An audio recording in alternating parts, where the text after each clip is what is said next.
Assalamualaikum warahmatullahi wabarakatuh. Hai anak-anak ibu, balik lagi nih sama ibu.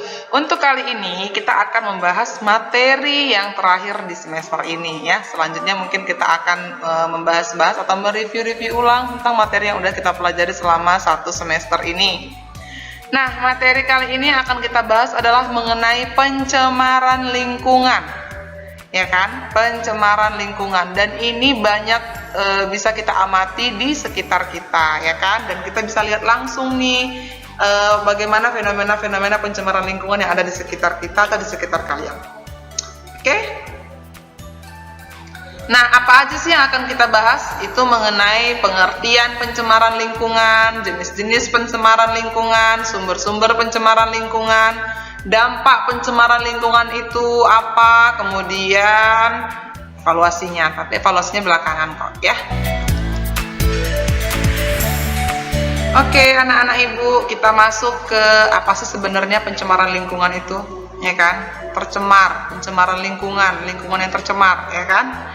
Jadi, pencemaran lingkungan adalah masuknya makhluk hidup, zat, energi, ataupun komponen lain ke dalam lingkungan, atau berubahnya tatanan lingkungan oleh kegiatan manusia maupun karena proses alam sehingga kualitas lingkungan itu turun gitu, dan tidak lagi berfungsi sesuai fungsinya, ya kan? Apa yang menyebabkan hal itu terjadi? Yang menyebabkannya itu adalah namanya polutan. Polutan itu adalah zat pencemar lingkungan dengan syarat kadarnya berlebihan. Ingat ya anak ibu, kadarnya itu berlebihan. Kemudian itu berada pada waktu dan tempat yang tidak seharusnya. Gitu ya, anak-anak ibu.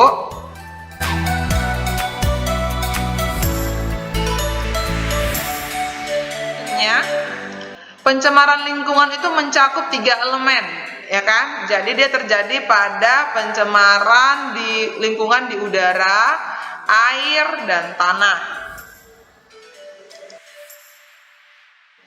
Oke, pencemaran udara, suatu kondisi di mana udara mengandung senyawa-senyawa kimia, fisik ataupun biologi yang berdampak buruk bagi kesehatan manusia.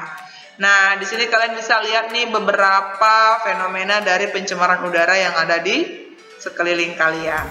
Nah, ini bisa jadi diakibatkan oleh kebakaran hutan, terus erupsi gunung berapi, ataupun asap-asap dari pabrik industri, kemudian pembakaran dari sampah atau sisa-sisa pengolahan dari sampah tersebut, ya, baik yang organik maupun anorganik. Nah, kemudian ada juga yang namanya polusi dari asap kendaraan.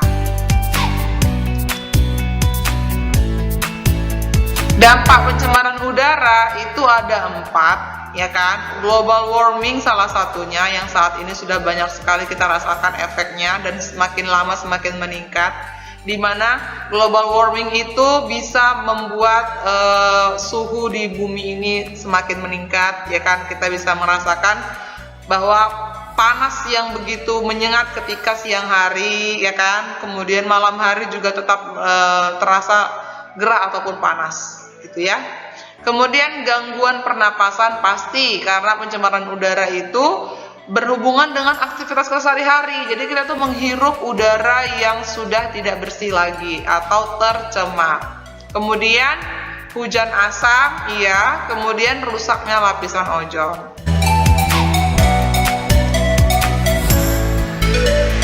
Bagaimana cara penanggulangan dari pencemaran udara tersebut? Yang pertama, pabrik-pabrik yang ada di sekitar pemukiman itu dipindahkan untuk letaknya lebih jauh daripada pemukiman masyarakat. Kemudian mereboisasi, pembuatan taman kota atau mereboisasi hutan yang gundul.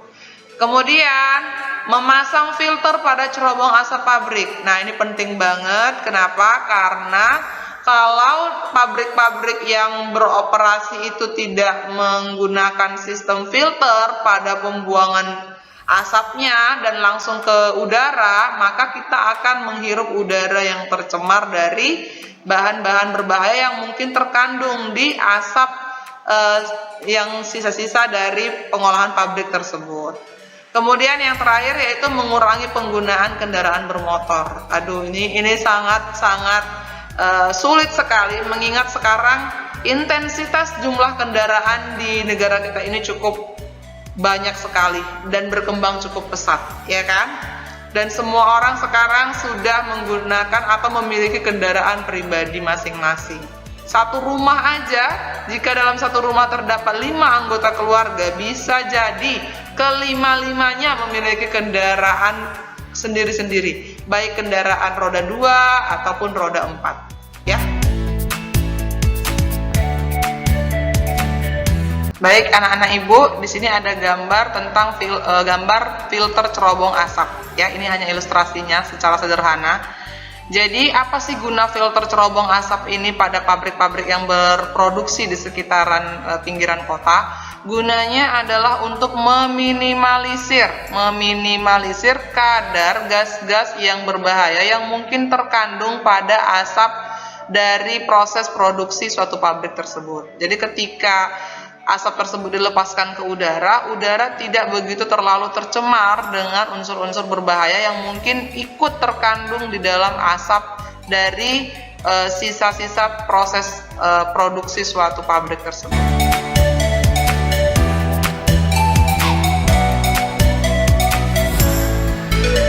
Nah, pencemaran air. Masuknya polutan ke dalam air sehingga kualitas air tersebut menjadi menurun.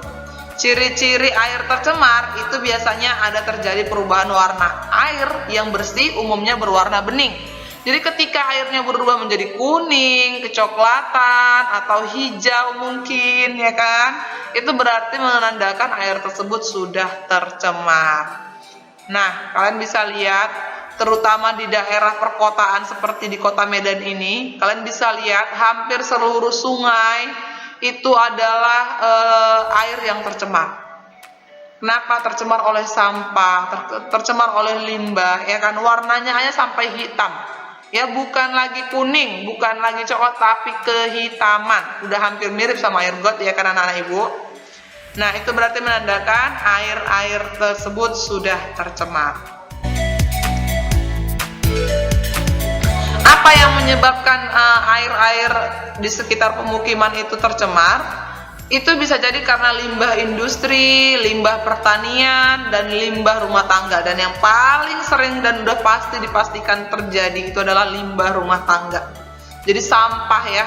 Untuk pengolahan sampah memang negara kita masih sangat-sangat minim sekali bagaimana metode-metode untuk meminimalisir limbah sampah atau mampu memaksimalkan pengolahan limbah dari sampah rumah tangga, ya. Jadi kalian bisa lihat banyak sampah berserakan di sungai-sungai, juga banyak sampah itu dibuang sembarangan, ya, tanpa memikirkan lagi yang namanya keindahan lingkungan, ya kan, kebersihan lingkungan dan kualitas air tanah yang ada di daerah tersebut.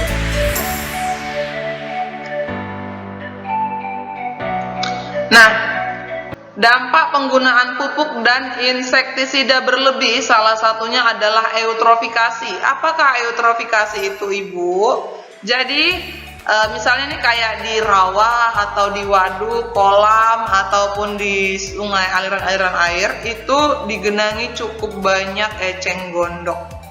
Ya, jadi kita bisa lihat air yang terlalu banyak ditumbuhi eceng gondok itu berarti menandakan air tersebut sudah sangat tercemar oleh pupuk dan insektisida, ya anak-anak ibu. Oke, apa sih dampak dari pencemaran air, ya kan? Yang pertama itu terjadi alga blooming, ya, alga itu cukup banyak. Kemudian menurunkan jumlah oksigen di air, kemudian mematikan binatang air, kemudian meracuni ikan. Ini biasanya penggunaan DDT terlalu berlebihan, sehingga terjadi penumpukan zat kimia pada tubuh ikan. Nah, materi yang kita bahas tentang pencemaran air dan udara dulu. Untuk pencemaran tanah kita akan bahas di sesi selanjutnya, ya. Oke, cukup sekian anak-anak ibu. Semoga materi ini bisa kalian pahami, kalian pelajari, dan kalian implementasikan dalam kehidupan sehari-hari. Dengan mempelajari materi ini, anak-anak ibu semoga tidak menjadi generasi yang membuang sampah sembarangan, ya kan? Kemudian membantu bagaimana caranya menjaga bumi kita dan lingkungan kita menjadi lebih bersih dan lebih sehat untuk kita tinggali saat ini, esok, dan seterusnya. Oke, cukup sekian. Assalamualaikum warahmatullahi wabarakatuh.